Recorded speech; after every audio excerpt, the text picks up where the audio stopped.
Hey there, welcome to Hustle and Heart TV. I'm Darieth Chisolm. If you've been watching for a while, then you know that Hustle and Heart TV focuses on one of my 4 pillars for success: leadership, leverage, lifestyle, and loving your journey. Well, today we look at a different aspect of leadership and loving your journey. The definition of leader is varied, yet earned, I think we'd all agree, and it's not taken lightly. Leaders emerge after standing up and standing out while taking brave and bold action. Today on Hustle and Heart TV, you'll meet Officer James Kuzak, a former Clairton Police officer left paralyzed after being shot 5 times responding to a crime in April 2011. It's been a long road for Jim, fighting through his severe injuries, but that hasn't stopped him. Through it all, he's been standing tall and fighting as a leader for paralyzed victims and the accessibility for those who are handicapped. He will inspire you to dream big and be bold, and encourage you to take charge and live passionately. Jim Kuzak on Hustle and Heart TV. You're watching Hustle and Heart TV, a video podcast show that spotlights expert advice from top money earners, successful entrepreneurs, superstar network marketers, and leading authorities in business and marketing. I'm Darieth Chisolm. I'm inviting you into my home, and I'm bridging my own personal success as an entrepreneur, MLMer, news anchor, and now video podcast show host to help you leverage more tools and resources, make more money, and generate more ways to take action, become a rock star, and love your journey. Jim, thank you so much for being on Hustle and Heart TV. It is truly an honor to have you on the show, and I appreciate it. Thank you. You are such an inspiration. You're an inspiration to so many people here in Pittsburgh, to your family and your friends. Is that a tough load to carry, to be an inspiration, or does it feel like that's the right thing for you? It is. You know, even when I wouldn't say slapped with the term, but given the term hero, it was a hard pill to swallow. I never looked at myself in that capacity ever, or even as an inspiration. I guess once I came out of the hospital and I started just hit the ground running, per se, more wheeling, I guess this time. It just seemed like the way to be, is just upbeat and positive more than it was going to be, you know, look at the bad. I wanted to look at the good. You know, I made it through, and everything was going to go forward, and I never looked back.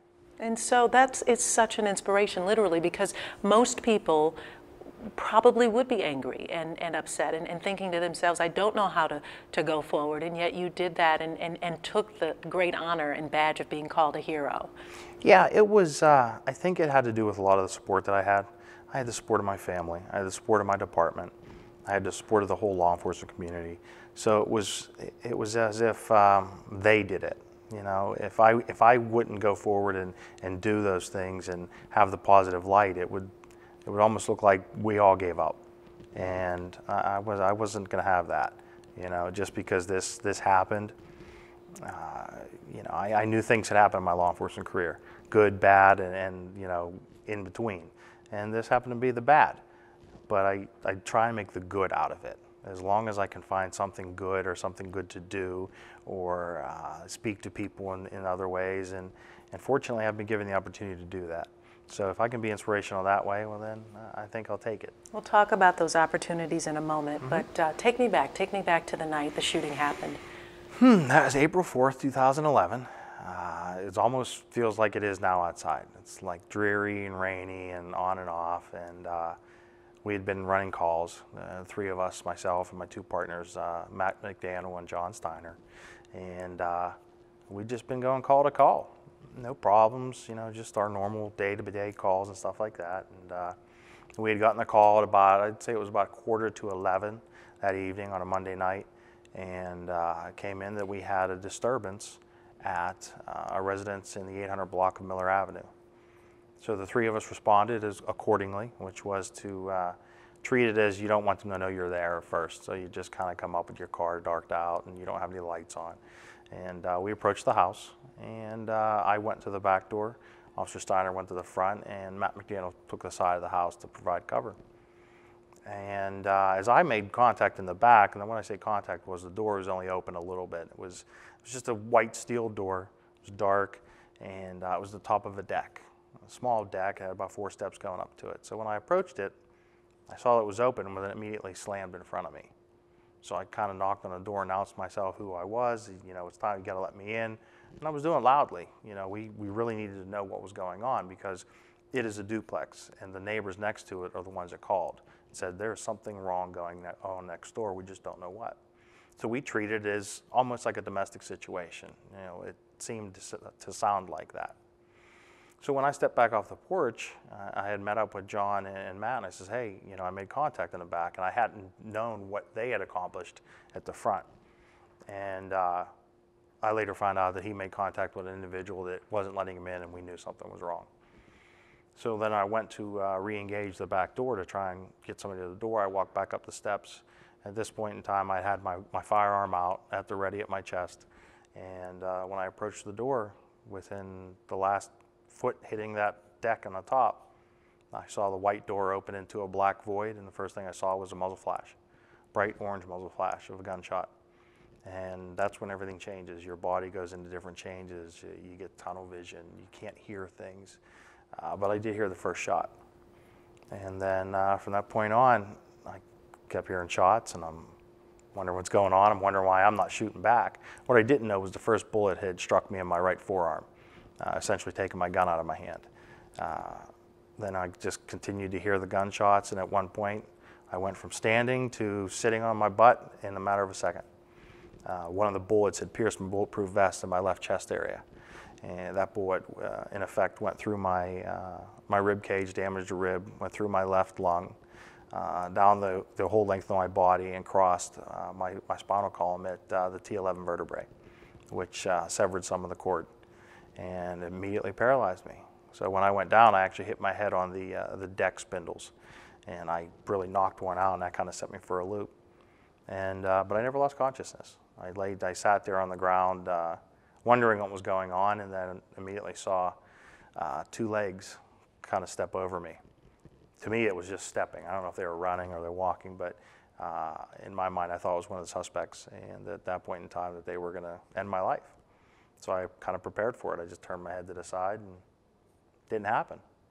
So at that point in time, I think everything that I'd been training for, all my 18 years in law enforcement at that time, it kind of took over.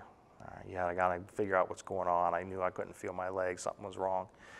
I wanted to call for help. I reached up. My microphone from my chest was gone. A bullet had damaged that and sent it flying into the yard. I couldn't get to my radio on my left side to call, and it was damaged even from that. I couldn't find my weapon. And I knew it was really bad because I had been bleeding from the wound on the left side so much that I could feel every breath that I could take was just hot, warm liquid I could feel coming down my side. But I knew it was getting harder to breathe just as well. And in those moments is when everything that you as a person comes out of you. And what I mean by that is what fortitude or what with you constitutes your will to live. And that was my family. And I guess you could say, and what you'd heard from people before that had been in life and death situations when they thought they were going to die, you see things. Well, what I saw was my family. I could see the faces of my grandmother passed. I could see the faces of my family. I could see the faces of my girlfriend, Chris, and everything important to me. But winding up at the end, one that kind of caught me off guard was our two dogs at the time, Zara and Xena. And that was our life. Everything we did with them was, out running with them and doing everything else. And as difficult it was to breathe, I could see them literally sitting on my chest, panting like, okay, this is nothing. Let's go play. And something clicked in my head that said, there is nothing going to keep me from getting off this porch. I will not die here. And I think a lot of that was all of that family background and what was important to me. And then my training was just because you're down, just because you're shot, does not mean you're going to die. It's amazing that you survived that. And it's amazing that in that time, what happened to you, you're here with me today, and certainly through, I'm sure, many, many challenges in between that time and today. But take us back to, you're in the hospital. You find out now that you are paralyzed, and now I'm assuming life changes. Yeah, I woke up And it's odd. I woke up to knowing I was paralyzed, but I was being told that, yeah, you're paralyzed and it's not going to change. You're never going to walk. Somewhere along the line, being in the intensive care unit, I wasn't really awake a lot between the medication and everything else. But once I got into the spinal cord floor, it just seemed like, okay, this is what you got to do now. You got to learn to live this life. You know, your legs aren't going to work. Doesn't mean you can't get around. Doesn't mean you can't do things. And I was taught every day, taught something new from everybody at the spinal cord floor. This is what you're going to have to do with your life. This is how you're going to have to do things now. So you're going to have to go to the bathroom. This is how you're going to have to dress yourself every day. This is what we're going to have to do to work out to keep your body strong. You know, all these things. And I just took it as, all right, that's what I got to learn. I never sat there and said, oh, woe is me, this is what I got to do. And 47 days of that, and just going every day and learning new things. I guess I adapted very well. Sometimes I wonder how and why, but I just kept going forward. It was always just that wanting to keep going and see what I can do and what I can accomplish. And I think that's a lot of what got me here today. You are truly, you epitomize the title of this show, Hustle and Heart, literally. I mean, yeah. I'm sure it takes a lot of hustle and a lot of hard work to live the life that you do. And the heart is the loving and the compassion that you have, because I think that is definitely a strong point for you.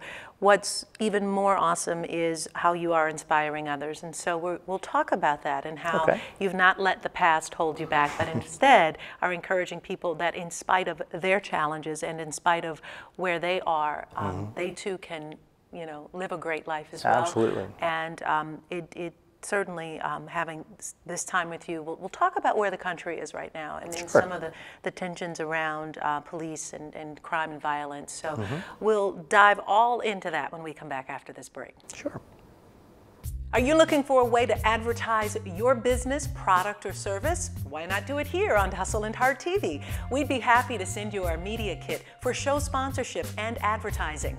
Reach out to us at info@dariethchisholm.com or give us a call at 412-692-1600 and we'll send you a media kit with all the information. Hey, it's Tam Michelle with Tie the Knot Tuesday here at the Pittsburgh Marriott City Center, where we take care of all of your event and meeting needs brilliantly. And today we're going to talk about table linens. Now, while you can normally find just black and white in wedding packages, the one thing that's amazing about the Pittsburgh Marriott packages is we offer you a choice in different colors, different fabrics. You can even add some shimmer and bling to the linens. So while you're handling the I-dos, we'll handle the to-dos.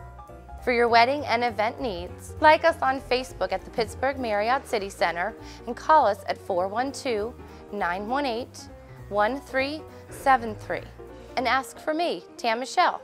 Keep smiling.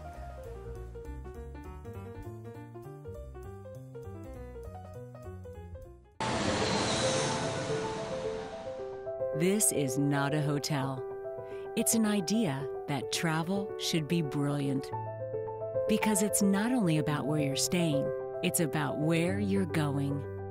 The promise of spaces far beyond your imagination. We're here to advance the art of hosting, so you can make the most of your journey. Pittsburgh Marriott City Center. Travel brilliantly. So Jim, on our show, we often have lots of successful business owners, entrepreneurs, authors, experts, people who, always giving great information about running a successful business, about being your best, about success mindset. And, part of the reason when we looked at having you on the show was for just your incredible attitude and your incredible sense of living and sense of focus and direction in spite of being in your wheelchair. And when you speak with others, particularly some of the boards that you're associated with, spinal cord injury boards, what are some of the messages that you send to them about not giving up in the face of challenge, no matter what that challenge may be? A lot of it comes back to what my values are. And it's not that I try and impart my values onto some other people. You kind of have to find within them what's important. So what I tell them is here you are today, no matter what your injury was caused by, but you're here. So somewhere in that injury or somehow in that accident, you fought, and you fought to be here. So now that you're here, the fight isn't ending. You know, you just have to kind of look at it as, okay, your days are going to change. Time is going to carry a different type of meaning. You don't have it. You know, your day was maybe for guys, maybe a half-hour shower in the morning, get out of the door, you're out of there in, you know, a half-hour minute. Now it's 2 hours just getting ready. So I kind of sit there with them and find by talking to them what's important. And I impress that importance upon them, saying, look, hey, I'm here. I can have you meet so many other people that are here, make wonderful lives. And the odd thing that people don't understand sometimes is I've actually accomplished more and done more with Chris being involved with me too, my girlfriend. We've done more in the last 3 years than I probably had done in the last 10 of my life. Well, how so? Opportunities presented themselves. You know, being involved with the boards, I've been able to meet some wonderful people. You know, I've been able to meet yourself. I was able to meet a lot of dignitaries around the city of Pittsburgh, try and get some change made. You know, where can we do better for the accessibility for people in wheelchairs? I've been able to go to so many types of events around the city and be included in that I didn't have that circle of people to be involved with. And now having met some people and been out here in the media, it's provided me, I guess that soapbox to say, hey, look, these people, being me and those injured or those veterans or whatnot being in wheelchairs, we're out here. And, you know, we need places to be. We're going to be out here in society. We're no different than you, okay? I may not have half of me working the way it's supposed to, but guess what? I'm getting around. And, you know, there's so many opportunities to do things that you've never done. You know, I can't tell you how many groups I've met now that want me to go snow skiing in chairs. I'm going to go kayaking that I hadn't done, getting out involved. I was back on a motorcycle probably the second year, or yeah, the second summer I'd been injured. They had a motorcycle that's a trike that puts me up in there with my wheelchair and go. That's one hobby I'd always loved in my life. So there's so many things that you can just get back to or even learn to do. You're leading on two fronts. One on making change in policy that recognizes the needs of people in wheelchairs or that are handicapped, which is clearly, you know, policy that needs to be taken much more seriously, given our state of affairs. But also then leading those people who, when they face this situation, need to have the courage to get up and move and to get out there and to find these unique opportunities, and that life is not over. No. Which of the two is more challenging? Talking with policymakers and lawmakers about the needs of those who are in wheelchairs or who are handicapped, or those people who need the encouragement to get out and take advantage of what these lawmakers should be doing? I would often say the policymakers, because I'm one of how many people approach them with a level of importance that they feel needs to be changed. Honestly, the day before I was shot, I couldn't have told you a single thing about spinal cord injury, the needs of a spinal cord person and or a person in a wheelchair. So now the day after, and from that time on, I could tell you so much about it right now. I can tell you how many needs need to be addressed. So I have to get that out there and tell these policymakers, this is why mine is so much important than this. And this is why you have to provide for these people. I think it goes down to how we were bringing in President Obama. We brought him over here to see the tech center over at Bakery Square, on how the entrepreneurs were going in there and starting their businesses through this tech company that you can use their products. Same thing here. We have the forum to get across to make this city so much more accessible, because it's so many more people are coming here to see the city of Pittsburgh, bring their companies here and do all that kind of things. We'll say, hey, look, it's this much more accessible. You can get from here to there in a wheelchair without problems. And I would say Carson Street in the new section of Southside. That is one of the most accessible areas around the city of Pittsburgh. You can go anywhere you need to be. It's a somewhat level. You have taxi access, everything like that, and you have trail access. So things like that. Yeah, so that is, I mean, you're doing exactly what it is that people need, is an advocate for change and an advocate for policy that is important to people who don't have the use of their legs or their arms in being in any particular situation. My father was shot several times and was in a wheelchair, and that's really the most that I remember of him. I mean, I was a young girl, and he didn't raise me, but the opportunities that I had to see him, he was, you know, always in a chair, and you know, he never, you know, to me, as I remember, complained, but he also never chose to leave the house, and he always felt very victimized by it. And so, you know, when I asked the question around just people who now have more opportunity in spite of their chairs, that, you know, how do you encourage them, or people like my father who just couldn't get past the anger or whatever it is, especially if you're a victim of violence on top of that? A lot of it comes down to, I think, personal perception. Having been a police officer for 18 years, I had seen a lot. You know, I had seen the good and I'd seen the bad. I'd seen the violence.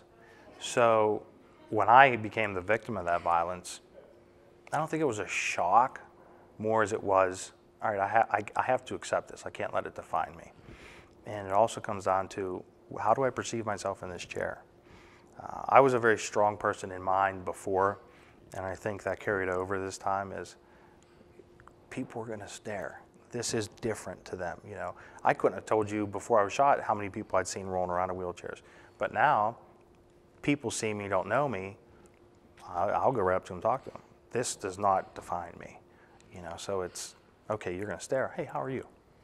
And they didn't expect this to talk back to them. They're just looking at something that's different. So I made sure that this is me right here. It doesn't matter what this does. I'm the same person, I'm the same thinking, everything I can do.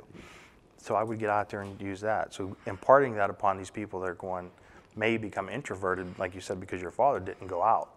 They don't want to be seen like this. Don't be embarrassed by this. This is who you are now. It's the same person you might have been before, but to me, I'm almost stronger.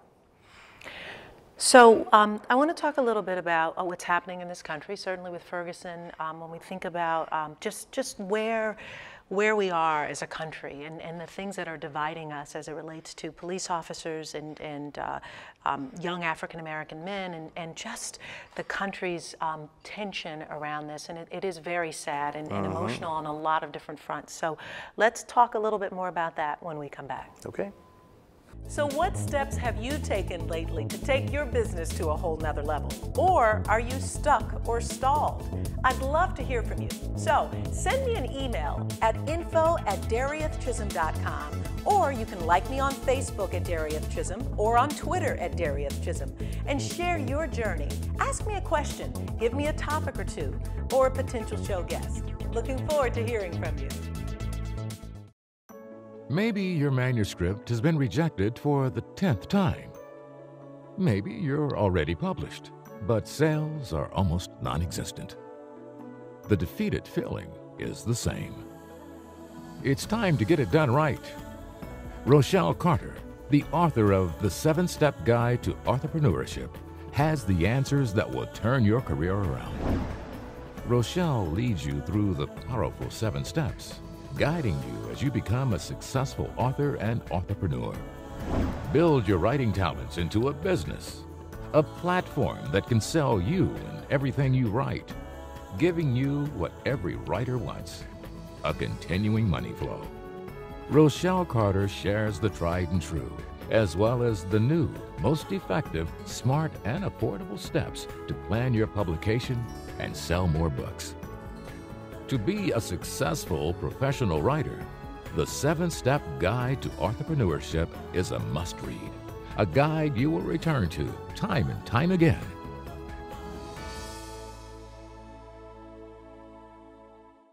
Hi, I'm Kia Tomlin, the woman behind Uptown Sweats by Kia Tomlin, and you're watching Hustle and Heart TV.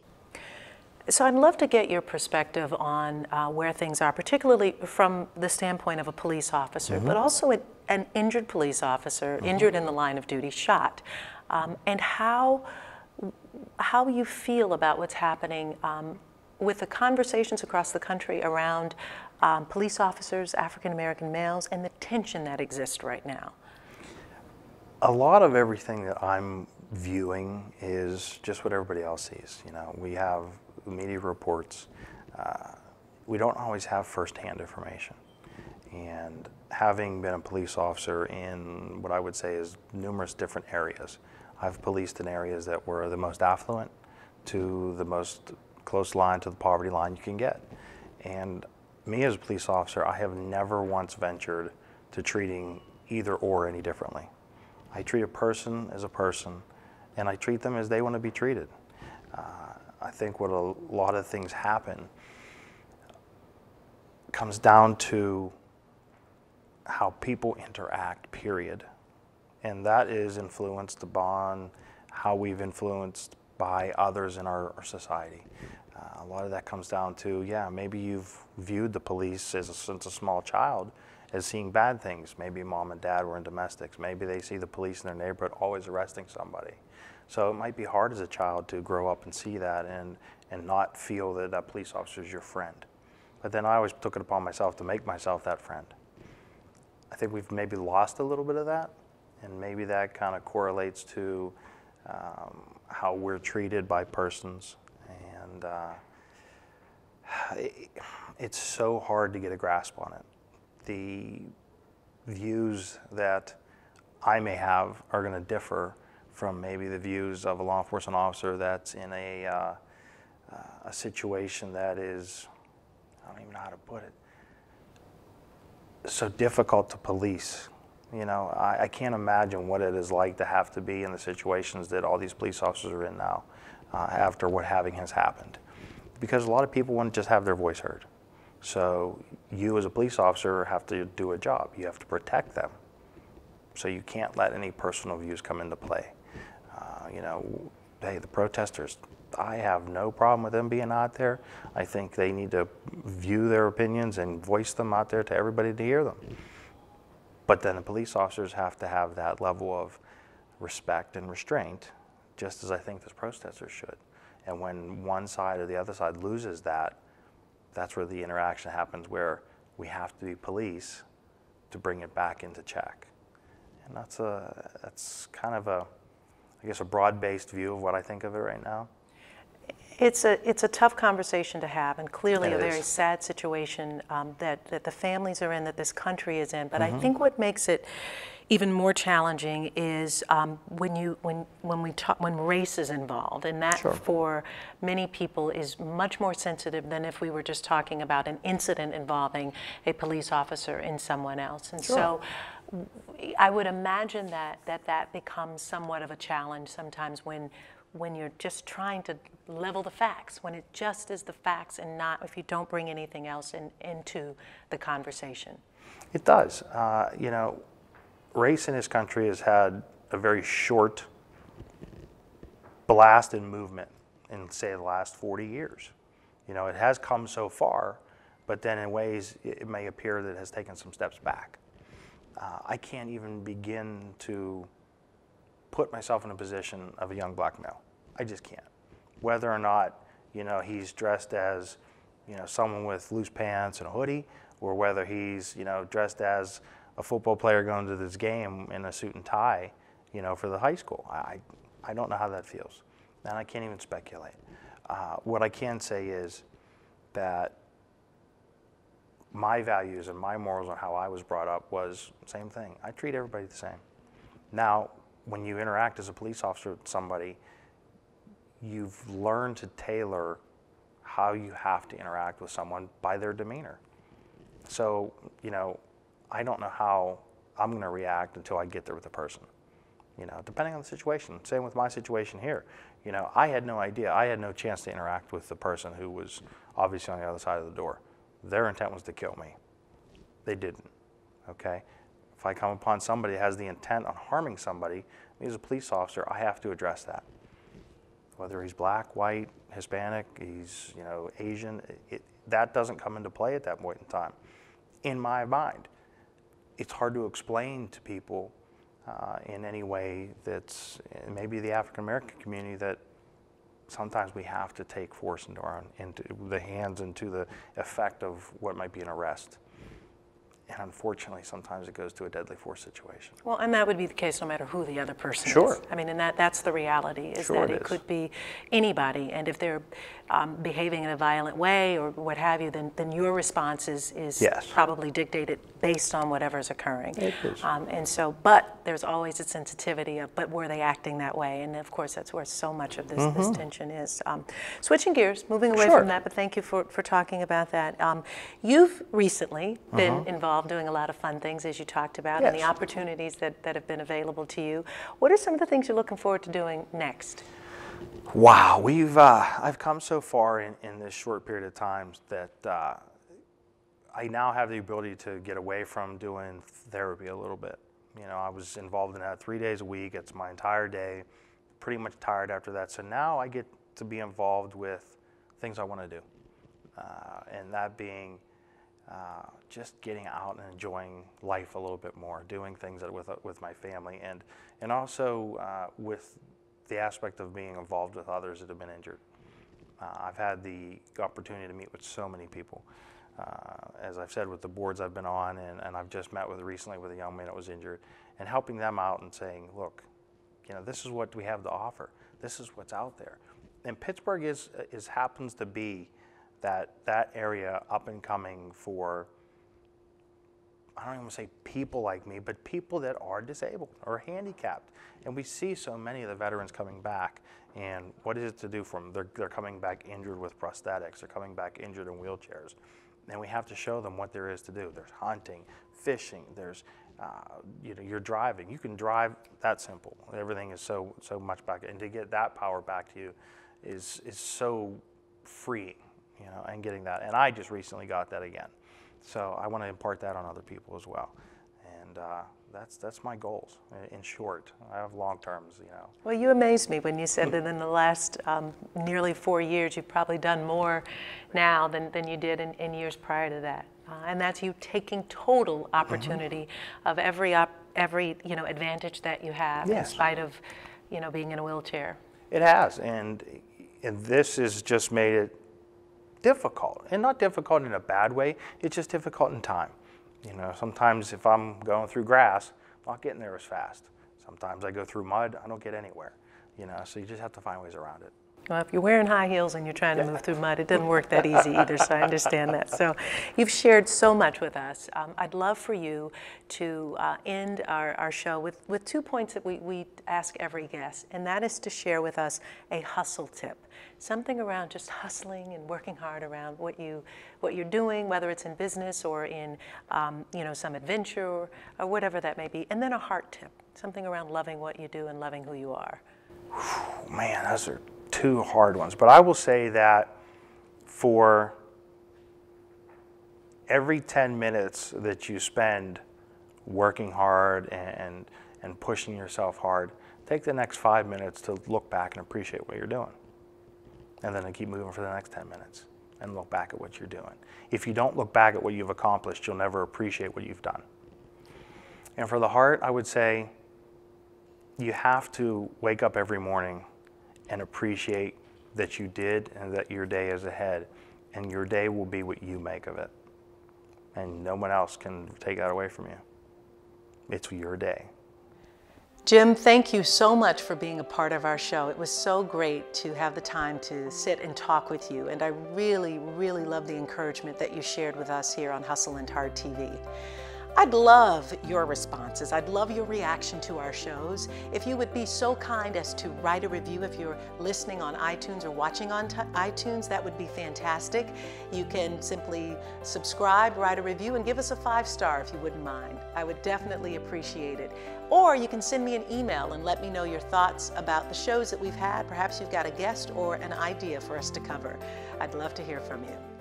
Bad things happen to good people. Accidents, serious injuries, or even death. When they do, families call Frank Walker Law, where we fight to get you the compensation you deserve.